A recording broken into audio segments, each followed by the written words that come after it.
Welcome back in. Great to have you here with us on WKYT. Sometimes it's hard for parents to know if their child might need a little extra help. Renea Sageser is here from Associates in Pediatric Therapy to tell us what to look for when it comes to sensory processing disorders, which sounds like a big term, and it is, but what we're really talking about is what? Well, how a child learns. So a lot of times, first we want to look at what's their strengths. What are they good at? We all learn differently, including you and myself. I'm not an auditory learner. So when somebody's talking to me, it goes in one ear and out the other. I'm very visual, hands-on, tactical. And so we want to look at your specific child and say, are they visual learners, auditory learners, or tactical?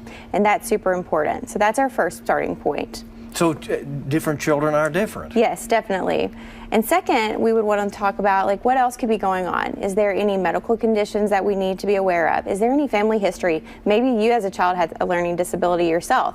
And so learning how the genetics works with that. And so that's one of the other factors that we would be looking at. So if they're having difficulty participating at school, there's something just not right there. Yep. That's a clue to come see a professional. Yes, and we're going to work with the teachers and develop what is their learning style. So again, I'm a visual auditory learner, and so we're going to give them examples. And so I did bring an example here. I can share it with you. Yeah, do that, please. But these are different cards, and so when we're working with a kid, for example, learning the sound D, it could be as simple. This is a multi-sensory approach. So we have our visual, we have our auditory, and